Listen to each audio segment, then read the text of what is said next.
We are up on Facebook. All right. When hi everybody. This is Chris. Hi, Chris. Hi. Hey, Melissa, I have a quick question for you. Did you say Alyssa? Yeah. Hi. Hey, when I am sharing a slide deck, remember last time I wasn't in share mode, or not share mode, but like Presentation. You weren't in presentation mode. yes. Yeah. How do I do that? Go to the very bottom where do you see that little like thingamadooger by the Zoom button? I'm using very scientific words here. No, hold All on. the way at the bottom, next to the 143%, bottom right. Oh, Do you see that? On my screen? Yes. yeah. Isn't it up in the top in slideshow or No, view? A little bit over to the left of the percentage. Keep going. Keep going. The first little, that one. Click that. Okay, and then go to the top where it says display settings. Yep. And try that one. There you go. You're good. Good to go. How's that? Perfect. Now, if I hit stop share, and then if I hit share again, will it go back to that? And that I don't know, but we can try it. Yeah.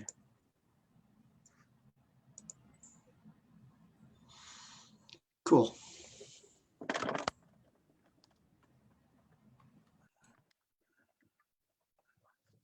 That seems like a Zoom issue. I feel like they should fix that. Because if you're sharing your screen and you're presenting, you shouldn't be. It's fine. I'll email Zoom. Yeah, let's get that worked out for the next one.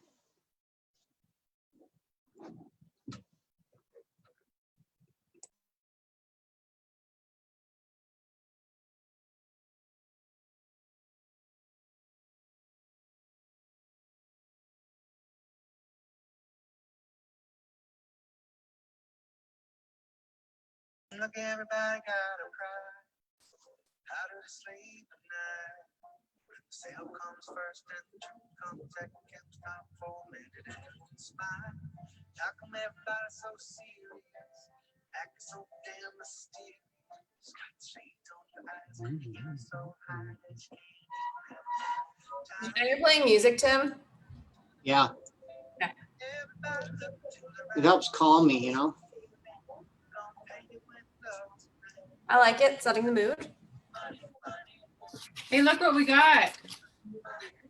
Can you see that? Nice. We've got I like, think I did that. there's that, and it keeps we've got like 4 whole pages. It's in the Clear Creek Current and the Canyon Courier. Very nice. Oh yeah, I was interviewed for that. That's so exciting. Yeah, yep, you're in there. I'm in there. Try to pick up some more copies and drop them off at the Resource Center. I'm sure it's on their online version if you want to check it out. Got some great pictures. Nice.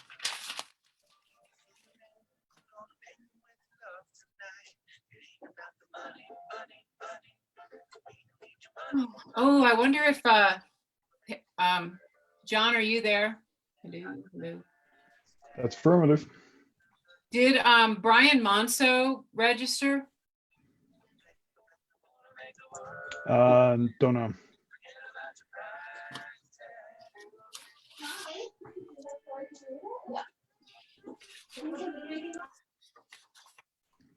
He might be busy tonight, I guess, huh?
Hey, Chris, do you know the website for the Clear Creek Current?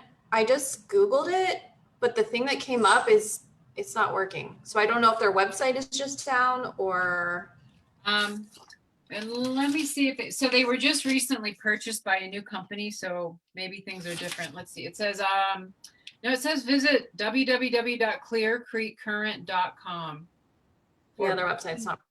for breaking news and updates. Well, I'll check back in a little bit, but right now it's not working. Okay.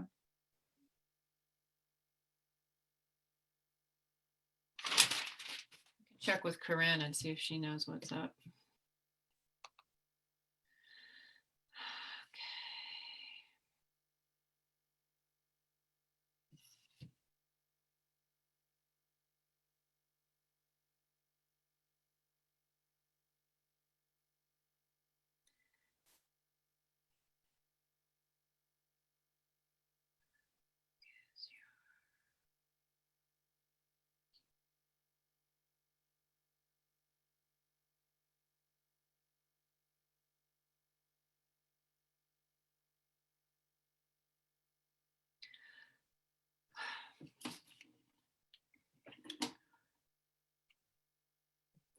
So, yeah, I just sent her a text. We'll see if she says anything. But when once this officially starts, I'm gonna log out of Zoom and just be on Facebook so that I don't, because I get too much echoey Okay. stuff going on. No problem.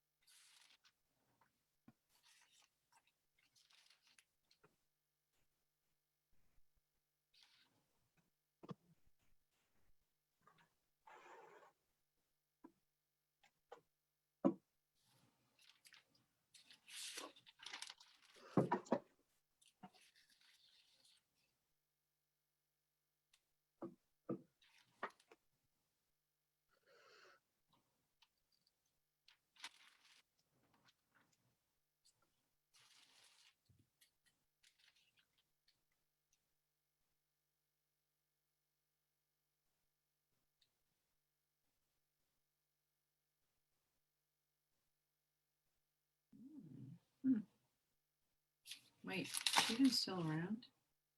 Oh yeah, there we go.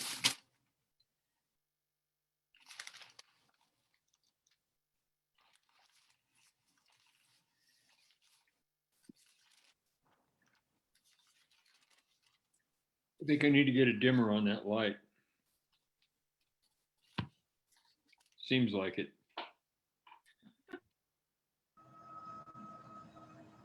It's your hair, Randy. It's your hair.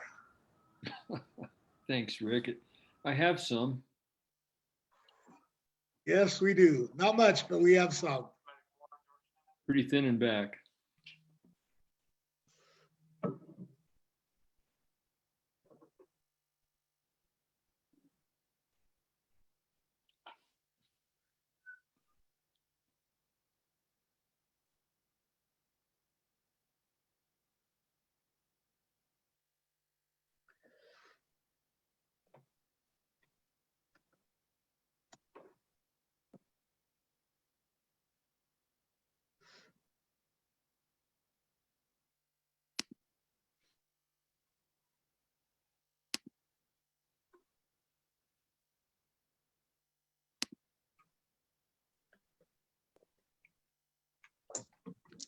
Hey, Randy. My physician gave me the go-ahead to do the Guanella Pass race this summer. Cool. Yeah, I'm That's a on it. good one. I don't know if you knew that I was the sponsor the first year, the prime sponsor. It was fun. It was really just an exciting to get an event like that happening there. It was it's a neat race, good pavement. Yeah, it's a great road. I want to see you go longboarding on that road. Come You have on. you have a death wish or something? When they, right after they got it repaved and reopened, people started longboarding on it with those head cams on. Yeah, and then they did the race. They did the longboarding race up there too for a few years. I haven't, obviously not lately, but.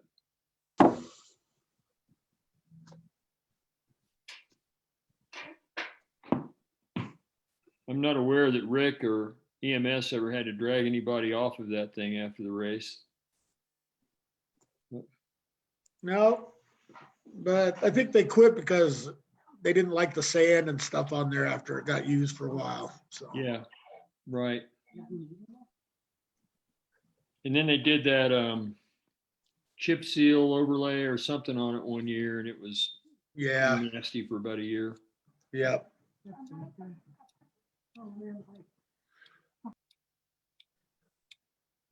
All right, it's 6 o'clock, so let's go ahead and get started. Okay. Thank you everyone for coming to our third Clear Creek County COVID-19 town hall, virtual town hall. We have got our public health director, Tim Ryan's going to speak for a few minutes. We have our EMS director, Brian Monsu, who's going to talk for a minute or two. And then we have Alyssa Dinberg, who's our county recovery coordinator, who's going to give some updates onto funding that is available to individuals and businesses. So we're going to just get right kicked off. I'm Suzanne Boscia. I'm the Clear Creek County Emergency Management Director. I'm going to be with our Public Information Officer, Chris Kraus, monitoring the chats both here and in Facebook Live, so we can take your questions and provide them to the subject matter experts on. We also have one of our commissioners, Randy Wheelock, on. We also have our Sheriff Rick Albers on. So welcome everybody and thank you. And Tim, I'm going to turn it right over to you. Thanks, Suzanne. Good evening, everyone. Let me get situated here. Can everyone see the screen slideshow? Excellent. This is the COVID molecule, in case you're wondering.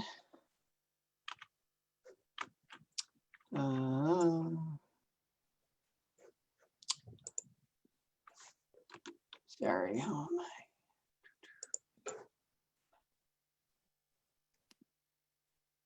Okay. Display settings. There you go. Voila.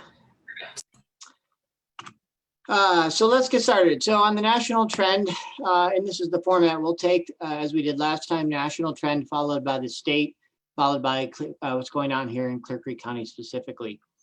So beginning with this, the federal national trends, similar to what we saw last time, this green line represents the United States of America. And as you can see, the growth continues to go up. We had a slight decrease back at the end of November. I think that correlates quite nicely with the beginning of Thanksgiving with the reduction in tests. So sort of a false dip, right back up. We're now above 200,000 cases per day and have been at that level for a better part of a week. You can see a number of the other countries around the world in relation to our numbers. We are in a league all of our own. This particular slide shows the total number of confirmed cases in the US has now exceeded 15.5 million. I believe that's almost 16 million now. Since I printed this slide, with US deaths, this number is actually sadly now above 292,000 since I printed this slide about an hour ago. Yesterday, we reached 2 milestones in the pandemic thus far. We reached a record number of hospitalizations and a record number of fatalities in a single day. Here in Colorado, seeing similar trend to what we're seeing across the United States. This is a daily case count and 7-day moving average over the duration of the pandemic. As you see running across the calendar here, we were at a steady pace, and then sometime late October, the numbers started to climb rapidly, and we've been up well above the 4,000 mark per day.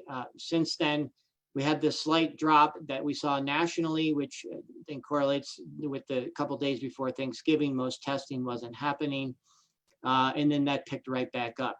The far right of this, you can pretty much ignore because it's not complete data yet. So it doesn't really tell the true story of what's going on there. but similar to what we're seeing across the country. Here it is in a different form. As you see, a steady increase week after week. The red bars increase or indicate an increase. We saw that slight dip there right before Thanksgiving. And then last week, as of the 29th, there was a 9% increase. So the Thanksgiving weekend, we haven't yet fully seen what the results of that are in terms of people having dinner together and that sort of thing. We're really most concerned about the second and third generation from that, meaning the individual who got it at Thanksgiving has now subsequently given it to several other people, and those people are likely to come forward here in the next week or so, and then in the next generation after that. So as far as test positivity across the state, we've pretty much stayed steady state around 12%, variation between 11, 12%, but really around 12% across that. And that's been going on for about a month, sort of a plateau, if you will, in terms of the test positivity.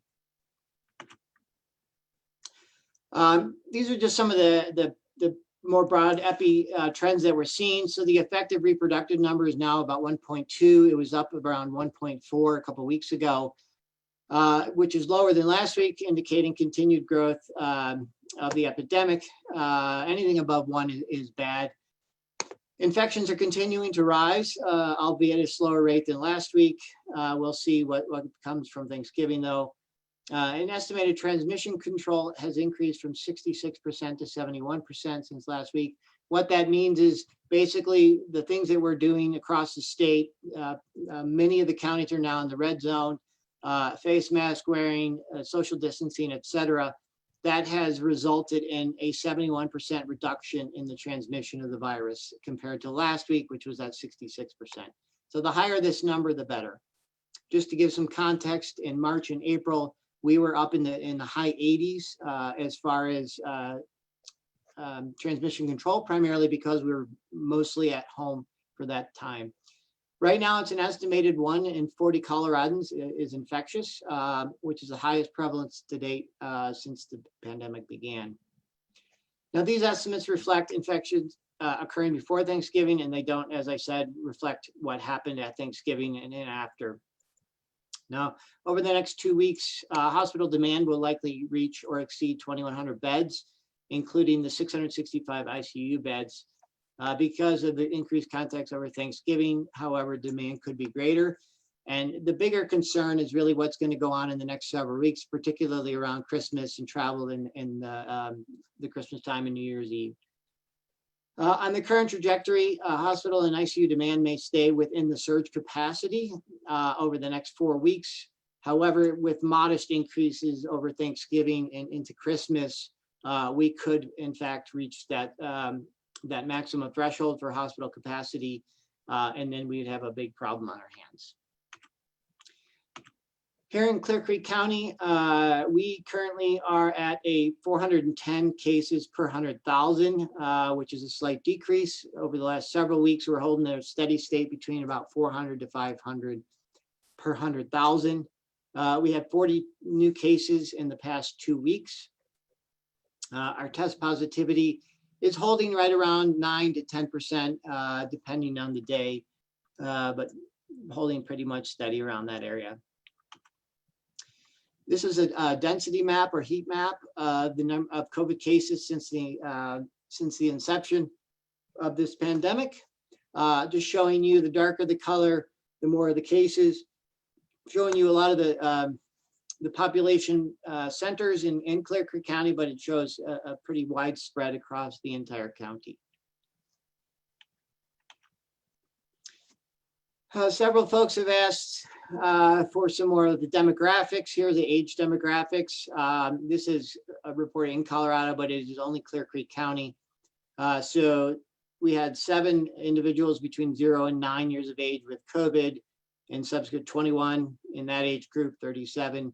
1 hospitalized in the 30 to 39, 1 in 40 to 49, and then 3 in the 50 to 59, and 5 in the 60 to 69, and 2 in the 70 to 79, and 2 fatalities and hospitalizations in the 80+ group. So it is not a disease of the elderly. nor does it only impact from a hospitalization perspective the elderly. As you see here, we have 10 people that are under the age of 60 or under 70 that were hospitalized. On the vaccine front, and we'll talk more about this, I'm sure, in the Q&A, 2 vaccines on the immediate horizon. The first is Pfizer, which had the FDA review today, and the external review board approved it.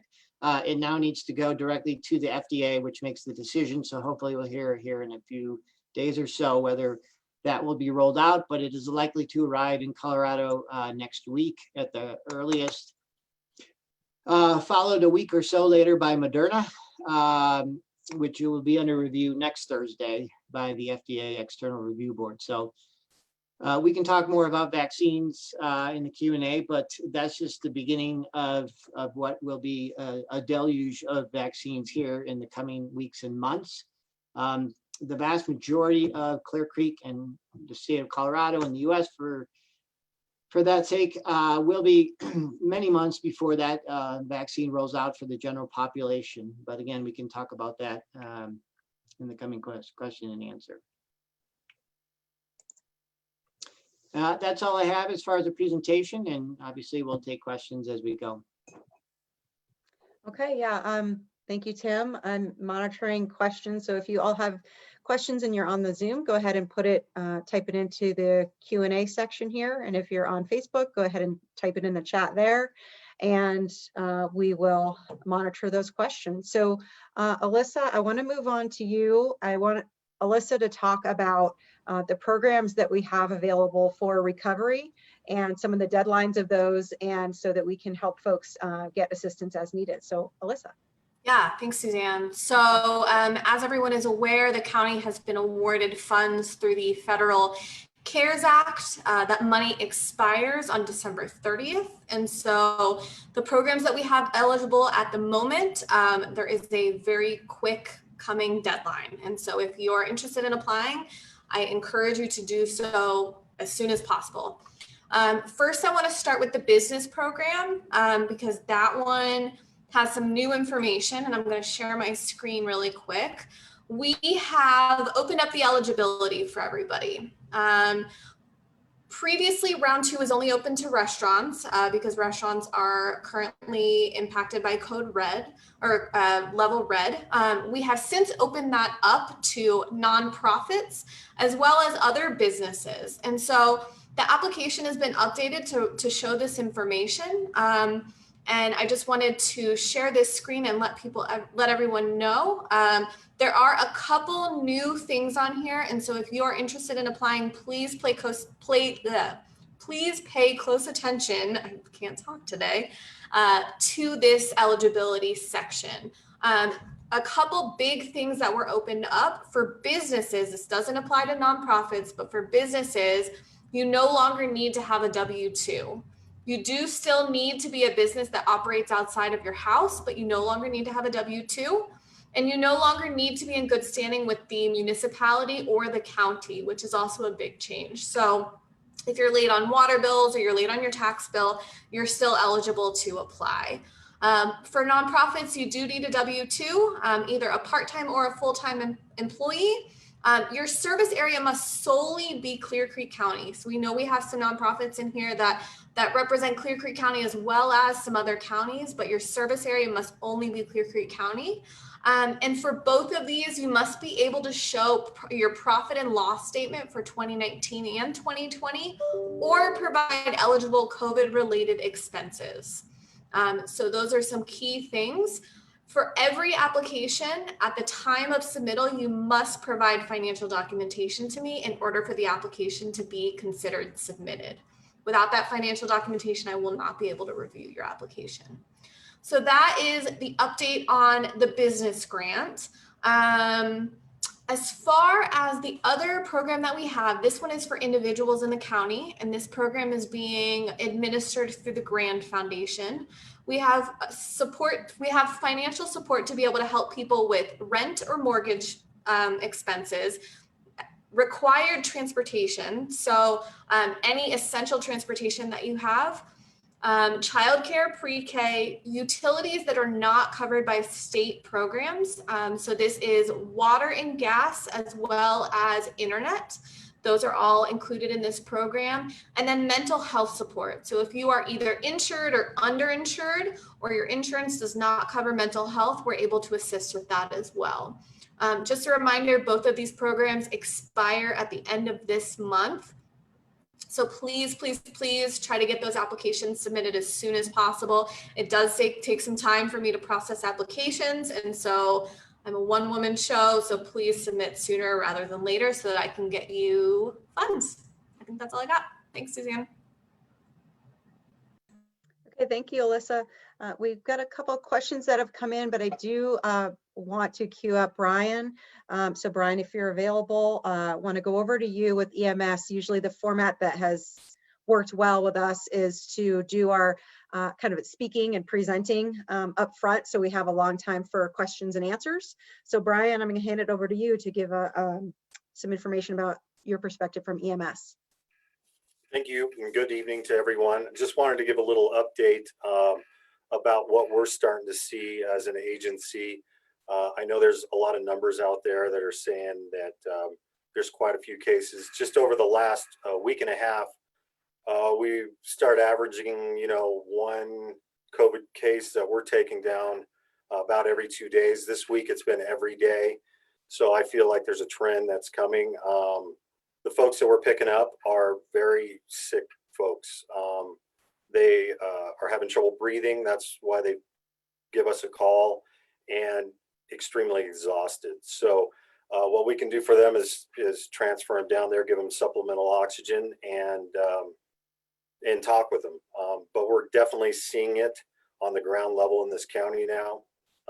It's becoming real for us after all this time, hearing that it's coming. But it's definitely something that each one of our crews are seeing every shift that they're working now. So what we're doing, we are going to kind of beef up our staffing over the holiday season. That is from Christmas through New Year's Day. Historically, that's a busy time for us with the skiers and a lot of people from out of state. So we're going to beef up our resources and make sure that we have enough for the normal stuff that happens in the county every day. So our projections, or what we're thinking, is that we're going to have one ambulance by that period of time that's just designated for COVID-related calls. Just thought it would be a good thing to give you kind of a different viewpoint from the ground level of how this is real and how it looks for us. So that was brief, but that's what I have for you. It's definitely happening in this county, and we are definitely seeing an increase. Okay.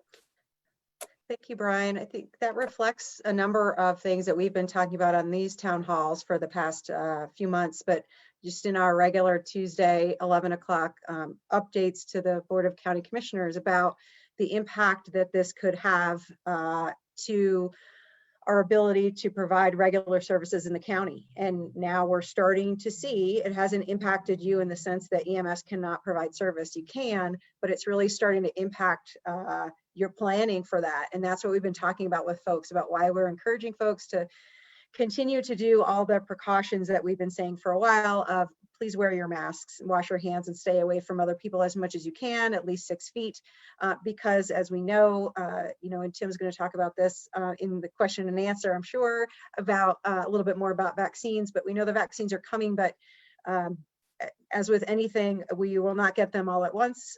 It's going to take quite a while, many, many, many months for folks to get vaccines and for them to take effect once you get them. So it's going to take a while. So continue to do those precaution measures because we want to be able to keep all of our first responders safe and be able to allow them to continue to serve Clear Creek County. Alyssa, did you have something to add? Yeah, there's one thing that I did want to add. If we have residents in our community that are either unable or unable to afford face masks or hand sanitizer, we have those available. And so I just want to encourage you to reach out to me. I apologize for not mentioning this during my section, But we do have face masks, hand sanitizer, and things like that available for people in the community that can't afford it. For businesses that are purchasing these types of things, we also have kits for you as well, to help not only your employees, but people that are shopping or purchasing things in your stores or restaurants. So please just reach out to me if this is something you want to take advantage of. It's completely free, and these are resources that we have for you. Okay, thank you. We're starting to get quite a few questions in.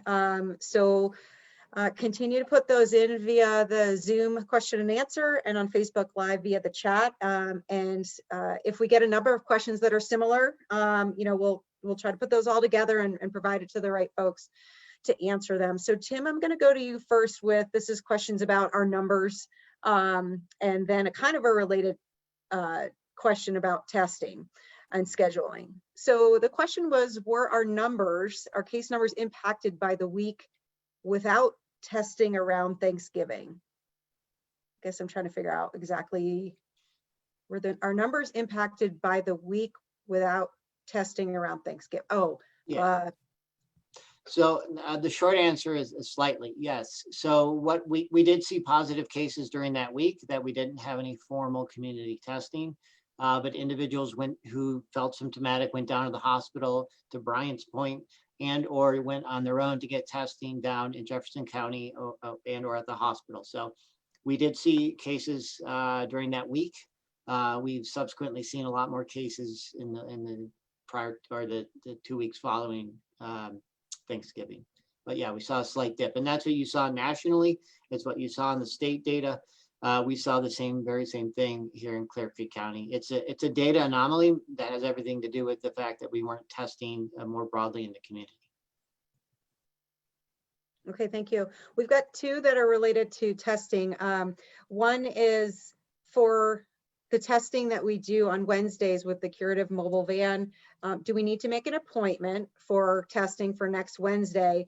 And kind of related, are there any opportunities for testing in the east end of the county, like Evergreen, King Murphy?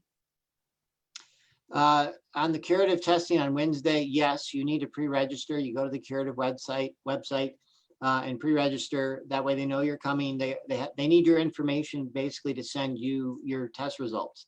That's why you need to pre-register. Pre-registering also saves us time in line. When there's 100 people lined up, it saves us a lot of time if you've already pre-registered. So please do so. You can go to our website, the Clear Creek Public Health website, and our Facebook page, as well as the Curative webpage. Okay, there are two questions related, Tim, to something that you somewhat already covered, and I do want to just reiterate for a moment for our process. If you want to ask a question or have a comment, please put in the questions and answers. If someone has their hand raised, it's going to take us a while to get to you. So the best way to do it is to put it in the Q&A, type it in so that we can field those questions. So Tim, the question was somewhat related to your heat map or your the map you showed. What are the hot spots in the county to avoid? I don't think there's any hot spots to avoid per se, given that most businesses are closed and as far as restaurants are closed and for indoor eating. There isn't any hot spot in terms of community spread, which is really how that's most relevant. A lot of what you see on that heat map is needs a little bit of explanation, in that if you're a family of 5 and you get COVID and you subsequently give it to everyone in your house, you're going to be a brighter color on that map in your house alone, let alone if 1 or 2 of your neighbors similarly have the same outcome. You're suddenly going to pop up on that map as a darker color. So it doesn't necessarily mean there is a hotspot or an outbreak there. It just means over the 100 days, there's more cases in that general location. So I don't think there's any one location to avoid, no. Okay, and can we go back to if we may be able to offer testing, or what can people do for testing in the east end of Clear Creek?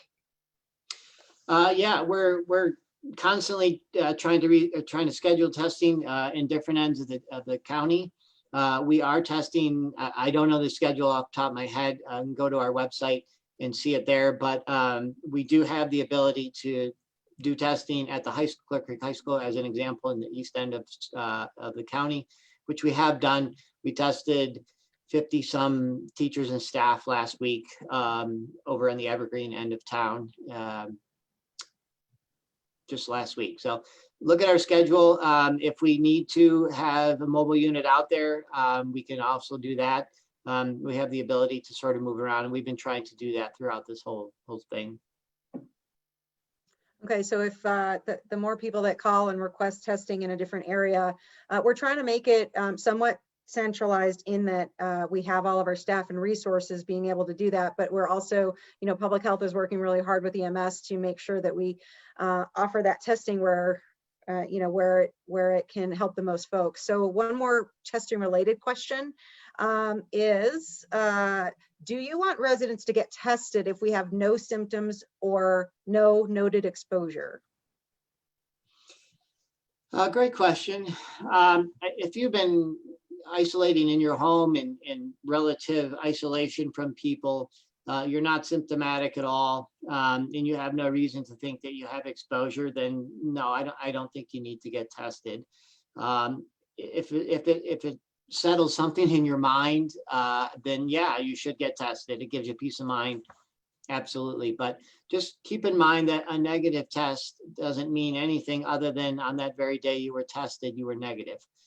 We have had people who test 2 days after that and they convert to positive because that's just how it goes. So if you're not asymptomatic and you have very low exposure and you have no symptoms, no, I don't think you necessarily need to get tested. Okay, thank you. And Brian, I think this one is for you. Someone would like to know, what are the general ages of the COVID individuals going to the hospitals? Well, I don't know about going to the hospital unless they go down by ambulance or unless we have gone there to help them egress out of where they're living into their own vehicle. But those patients seem to be in their 70s and 80s that we're seeing. I think it's an interesting note is that we've had 3 folks that work at Clear Creek EMS that have had COVID. They're all in their young 20s, mid 20s. One of those folks was as sick as he's ever been, quote from him. He couldn't get out of bed for a few days. The other one can't smell, so a more mild kind of symptom. And then the third one had mild symptoms early on, but now this person is experiencing some complications. This has been 3 months down the line that have to do with clotting issues in her lungs. So it's blown me away how sick people are with this. And I think what we're seeing might have more to do with the resources that people have at a certain age, I believe, than who gets sick in general, because those examples of my folks that have been sick, I was really surprised how sick they got. So. And Suzanne, if you can see my slide up here, the darker or the light blue are the individuals who've gone to the hospital. So you see 2 and 80 plus, 2 and 70 plus, 5 and 60 to 69, 3 and 50 to 59, and then 2 and 40 to 49, and 1 and 30 to 39. So it's from 30 above, someone's gone to the hospital. Okay, thank you both for that. There's some back and forth here related to scheduling testing with the Curative mobile site. And am I understanding this right, that that Curative opens its availability for scheduling in the beginning of the week? Because people are saying they're having some trouble scheduling things right now for Wednesday. So if you can clarify that, Tim, that would be helpful for folks. Yeah, so the test is every Wednesday, and we've been trying to get them to open it earlier, but typically it's by Monday, the Monday before, that you can go on and schedule it. We've tried to get them to push it back into Saturday and Sunday before. They're absolutely overwhelmed, as you might imagine. They have a contract with the state And they have subsequently jumped from no testing to tens of thousands of tests a day across the state. So they're trying to meet the demand as best they can. So right now it's a 2-day window before the testing to get it scheduled. Okay, and next question is about our color level. So as we know, we are currently in the red level as determined by the state in coordination with Clear Creek. They're asking, when do we get reevaluated based on this level, and what criteria makes you change up or down a level? Yeah, good question. So right now, as you saw earlier, I said we're at 400 per 100,000. We've been fluctuating between 400 and 500 per 100,000 over the last 3 weeks or so. Excuse me. It's when we get down to 350 is the magic number, 350 per 100,000, and we maintain that number for 2 weeks. It's at that point I would call CDPHE and say, hey, our numbers have been decreasing significantly. We're down to the 350. We've maintained that for 2 weeks. We'd like to move down to orange.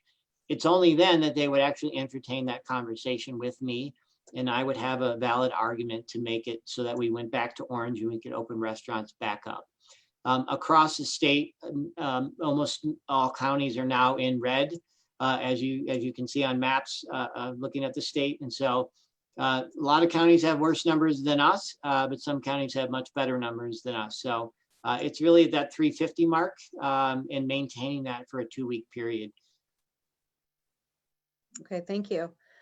There is one question about contact tracing, and the question is, what is the contact tracing that the folks in Clear Creek County are doing? What is that revealing? What is that telling you about where COVID is, or anything else about COVID in the county? Well, the entire intent of contact tracing is, one, to obviously contact the case and understand their movement and exposure to others over the previous several days. Either from the onset of symptoms and or a positive test.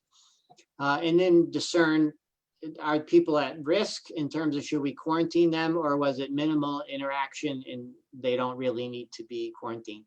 The entire purpose around that is to, for individuals who have had significant contact with others and potentially expose them, to put those individuals in quarantine so when and if they do become positive, they're not infecting other people. It's a way to stop the spread of the virus.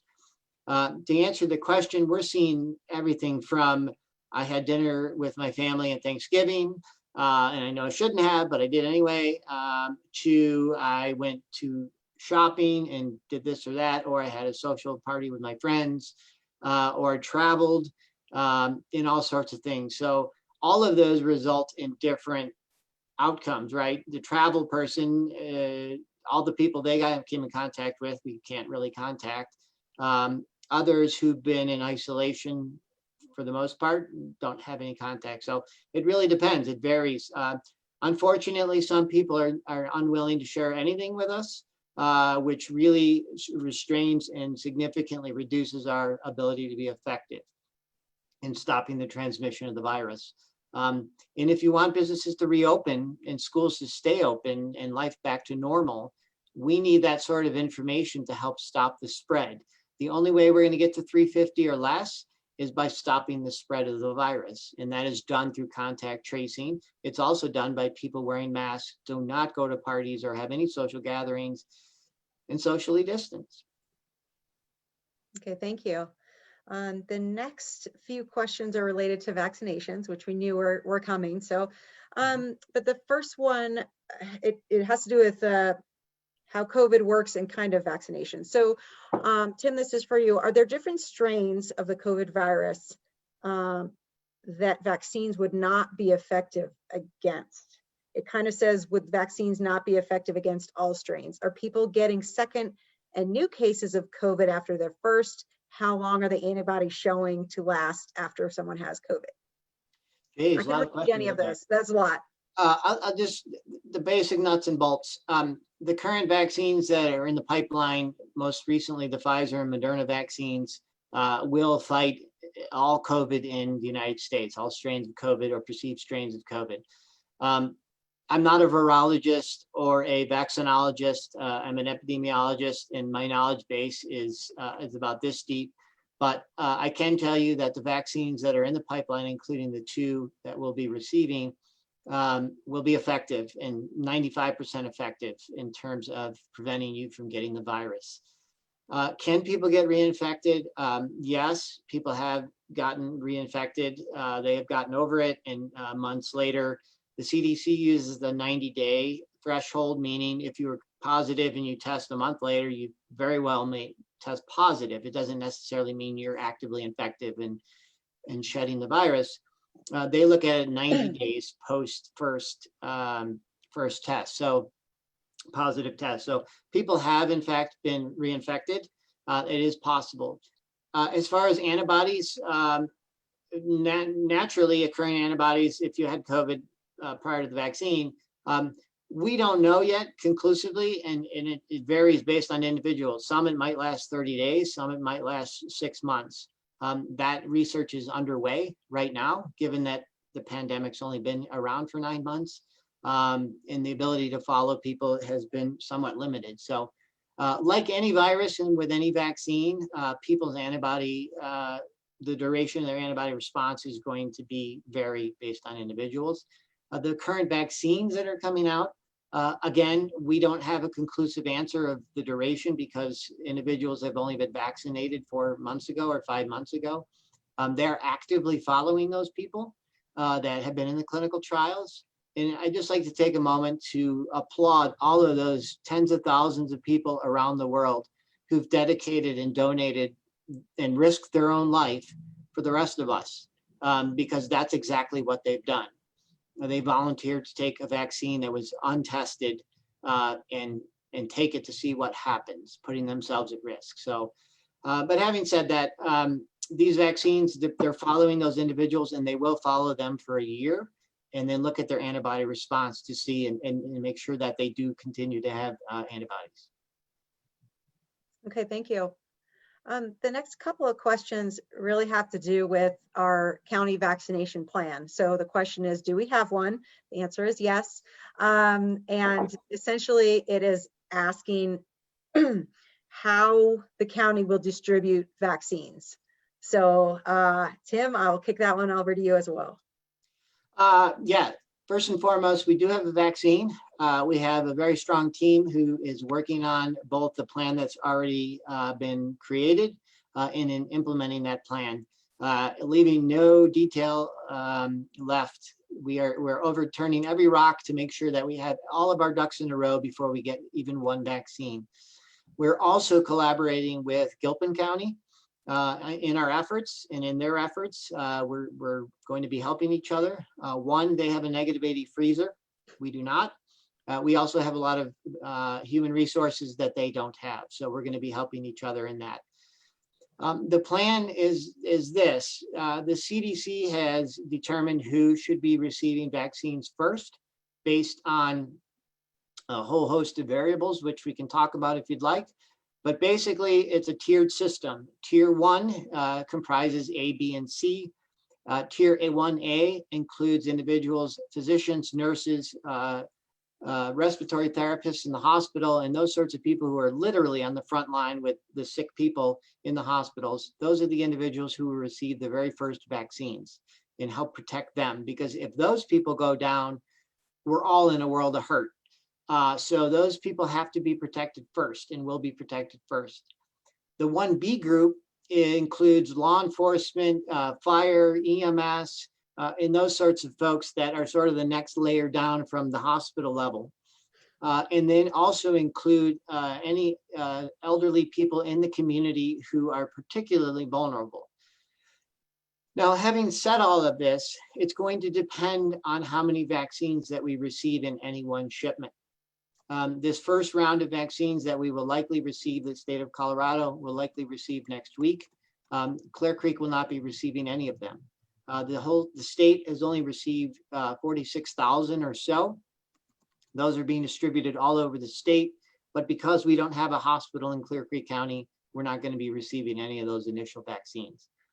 It's likely we will be receiving the Moderna the following week. I don't know how many yet we're going to receive. We won't know until probably next week at the earliest. And then those vaccines will go out to our 1B tier group. Those individuals have already been notified. We've already been in discussions with law enforcement and EMS and fire and those sorts of folks to roll out the process as easily and cleanly as possible. And we will continue to do that as we get more vaccines with each week. We will roll them out into those different tiers. It's likely it won't be until probably early summer before we receive a shipment large enough to then vaccinate the general population. Okay, thank you, Tim. Yeah, I want to echo the amazing work that your team is doing. And you know, I'm coordinating with them often on this. There's so many logistical aspects to this plan that change often. You know, Tim is on a lot of calls every day. I am, as well as the rest of his public health team, to kind of hear either what we may be getting or when we may be getting it. And, you know, as you can imagine, there are a lot of variables and wintertime is coming. And so we are, you know, managing all those variables. So we do have a plan. It is a flexible plan in that we have to be able to adapt to whatever is coming and whatever we need to do to store and handle the vaccines properly. Because I know that I'm sure that you've all heard about, you know, how they have to be stored at certain temperatures. So, you know, our public health team is working very hard to make sure that we follow all those requirements and do it safely with the team that we've got. So I did have somebody did have a question about, is the tiered plan available? There's kind of two approaches. I mean, on the state public health website, the tiers are out there as far as what the state is providing as guidance for how counties develop their plan. So that is out there. The plan that the county is developing, you know, it's really in draft form. It continues to be developed, as I said, because, you know, we're getting new information each day. So it's not in a form that is final. It's remaining flexible. But if you want to look at the state's website, they have those tiers out there. There is a question related to the tracking app, the app that the state has recommended folks use. So Tim, can you talk about how that tracking app is being used and what you know about that? Thanks. Yeah, I don't know the numbers off the top of my head, but I know it is being used. I know over 1 million Coloradans have now downloaded it and are actively using the app. It is rolled out and people are using it when cases arise and they have close contacts and people are receiving that messaging. So in terms of its effectiveness on changing our curve, I don't know yet. I haven't asked the state epidemiologist that. She would know better than anyone in terms of the impact that that's having on it. But I'm sure it's helping. It's certainly not hurting. And I think the more people that do download that app, the more effective it will be. It's on my phone for sure. It's on mine as well. I do have one more question here, so I will put that out there and then encourage folks. It is 6:42. We've got some more time. So if you have more questions, please type them into the Q&A on Zoom or in the comments on Facebook. So the question has to do with the schools. So I know I saw Karen on here earlier, so I'm going to read the question and see if she's still on in case she may want to answer this. So the schools went remote the week after Thanksgiving break. Excuse me. This was a great safety bubble for students and teachers. Is this recommended after the winter break? And will you be working with the district on this issue, especially with families of students beginning to have COVID within the family? Karen, yep, Karen is here. She says, I don't know if you would be, if you're in a position to be able to answer that, or if you would, if you're on, if you'd like to answer that. Okay, great. Go ahead, Karen. I can repeat anything.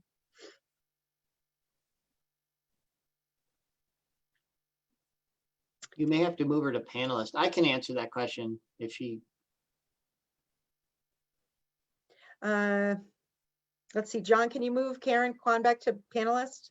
She just got moved over. Great, thank you. Hi.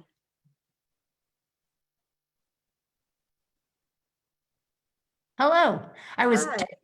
Hi, I was typing out my answer quickly, but it's easier just to say it. Sorry. So, and make sure that I answer all parts of it. So yes, we are going to utilize the same plan. We feel like it's been successful after the turkey break week. So after the winter break, instead of having kids back on January 5th, they will come back on January 11th. We'll be sending out a communication to parents likely tomorrow morning. We will continue with testing of our staff. We'll do that during that remote week. And yeah, I think there was a second part to that. What did I miss, Suzanne? The question was, will you be working with the district on this issue, the bubble issue, especially with families of students beginning to have COVID within the family? Yeah, so yes to both. Tim and I, Dr. Ryan and I, we speak weekly, if not every couple days, around what's happening in the county, and absolutely will differentiate and work with families who may be experiencing symptoms or COVID or whatever is needed. Yeah, absolutely. Tim, did I miss anything with that? No, Karen, absolutely perfect. Yeah. Okay. We have a couple more questions about vaccine, and then someone wants to know how they can help. So about the vaccine, when do you think, it says regular people, I think they mean the public, the general public. When do you think the general public might get availability for the vaccine? I think you covered that, maybe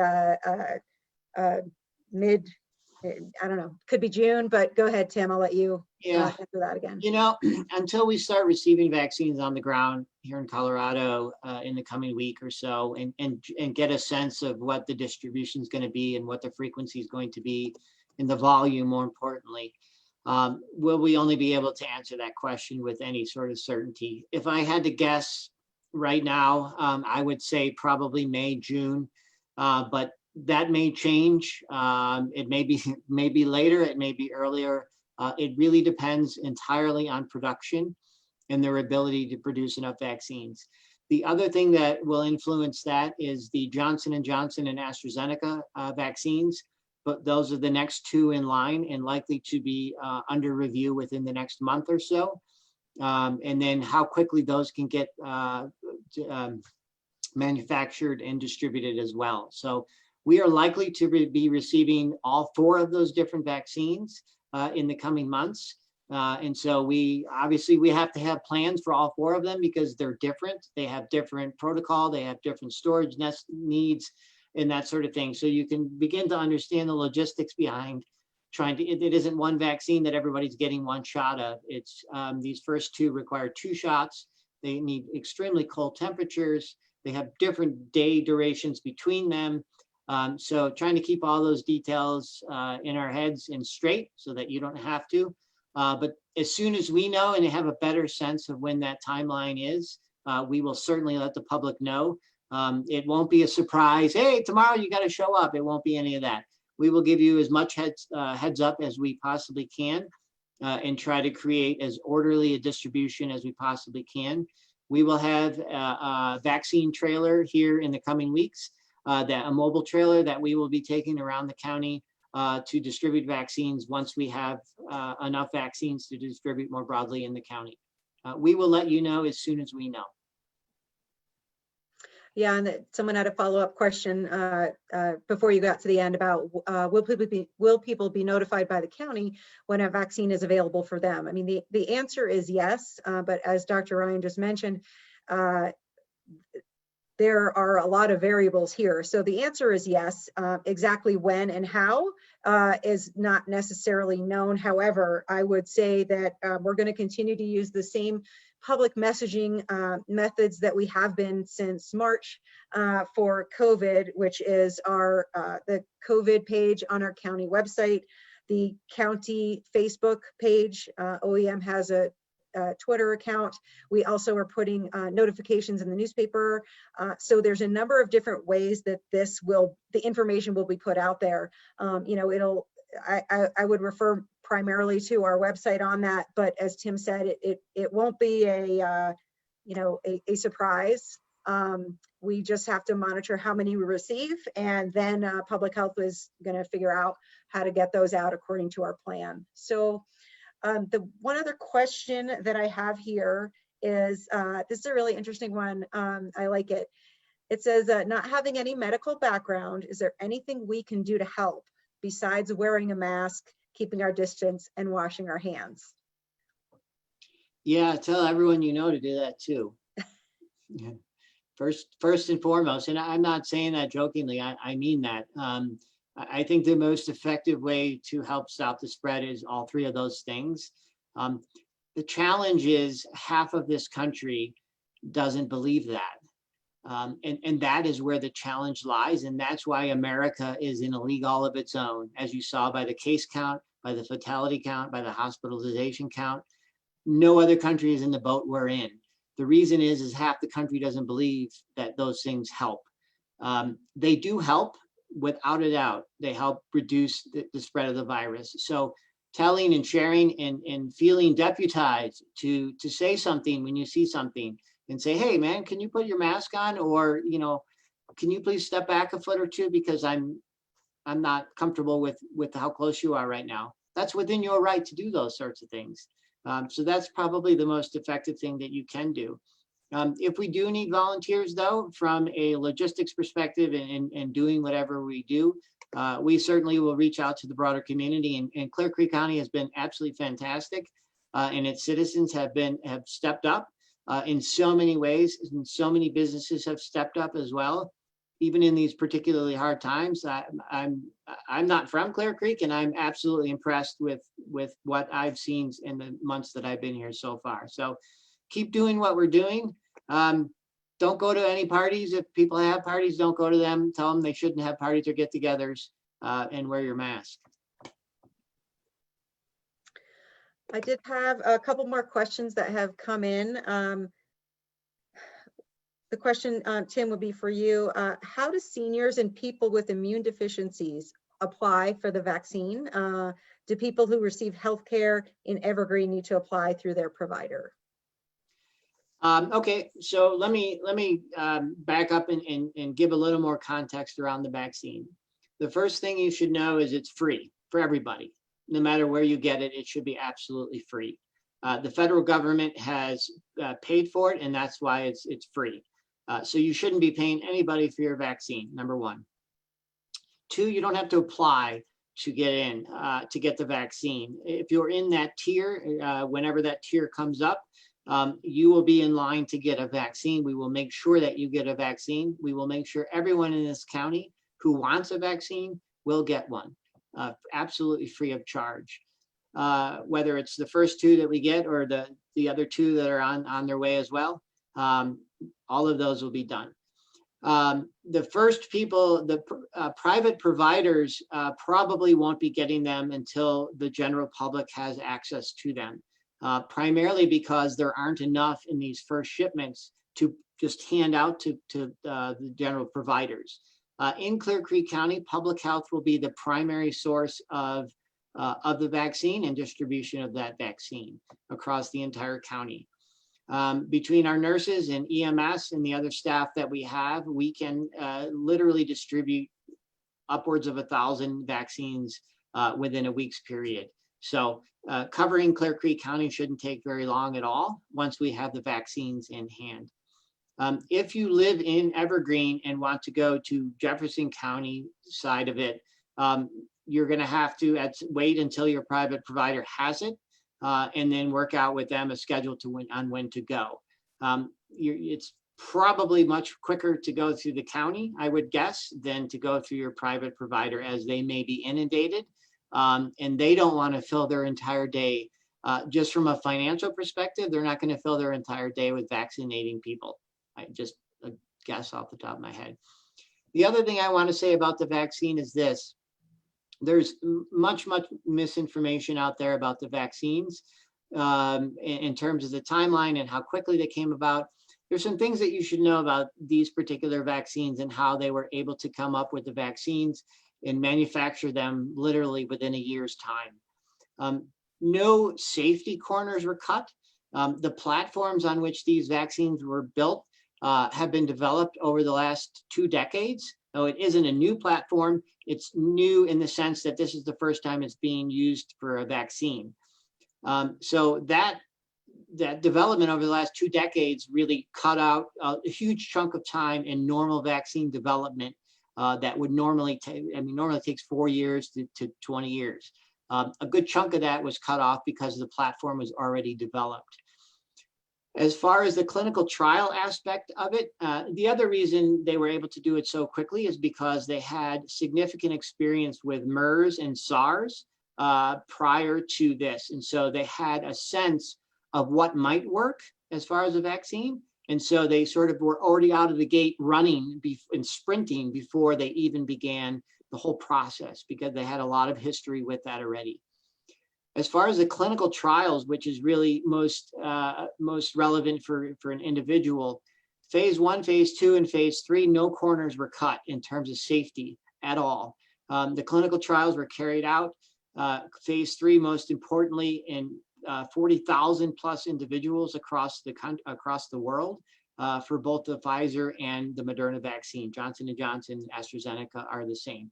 Tens of thousands of individuals have received it from 18 years of age up into the 80s in a number of underlying conditions and all sorts of things.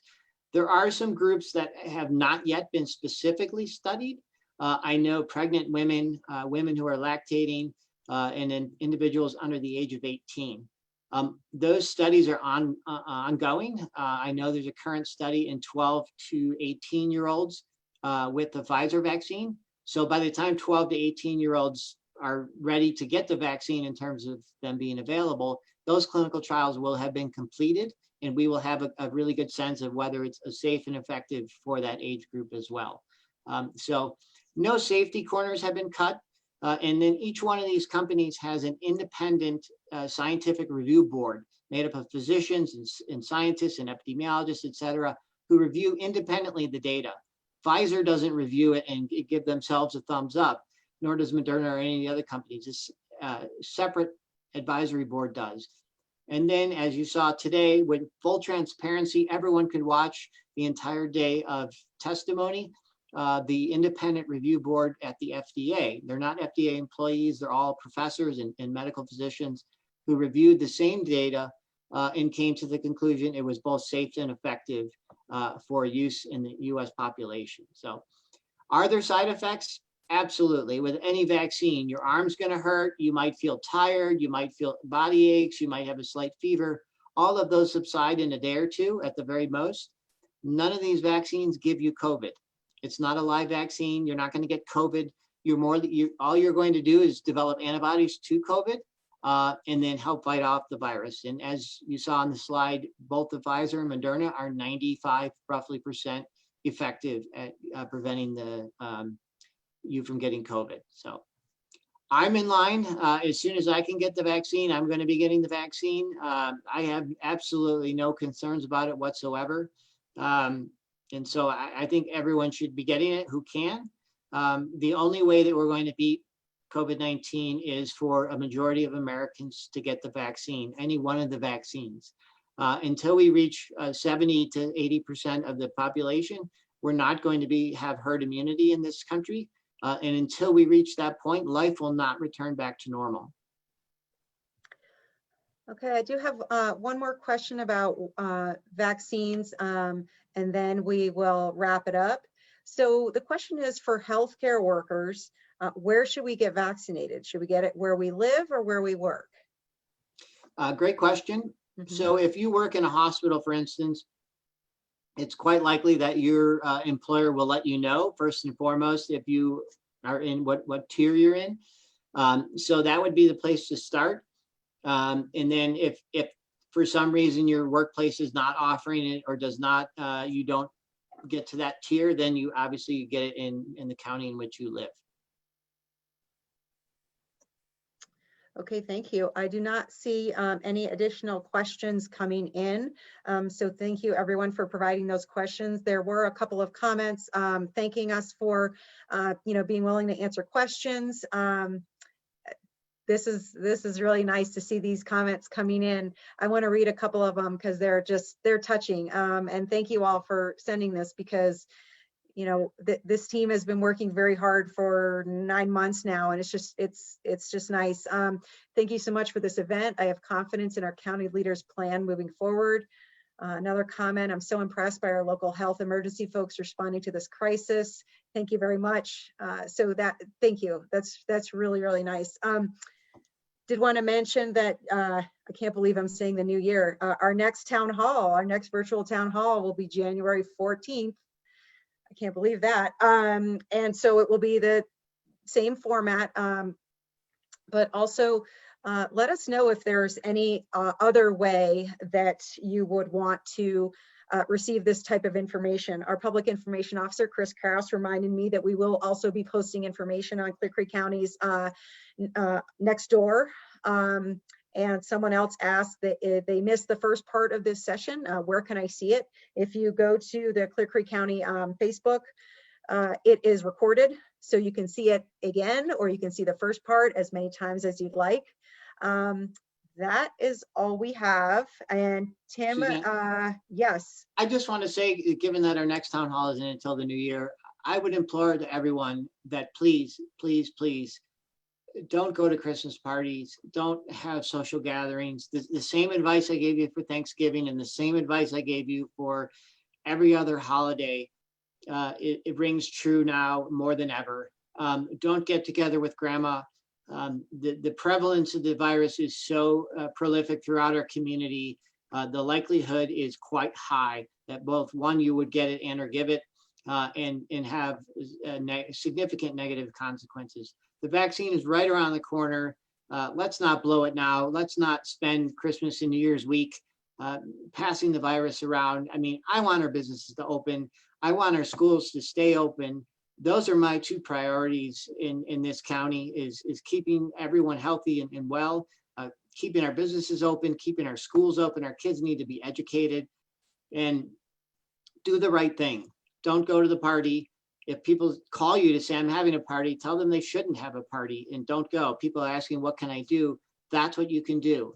Don't go. We've seen every single holiday since the beginning of this. There's a huge spike after the holiday, 4th of July and Labor Day and Memorial Day and Thanksgiving. It's our Achilles heel. And as long as you know that and do the right thing, we'll come out of this. We'll get below 350 and we'll be able to open things back up. Okay, well, thank you, everyone. Thank you for all of our panelists and everyone out there on Facebook and they joined us via Zoom. Thank you so much. We look forward to talking to you again. Thank you. Thank you. Good night. Good night. Stay the course.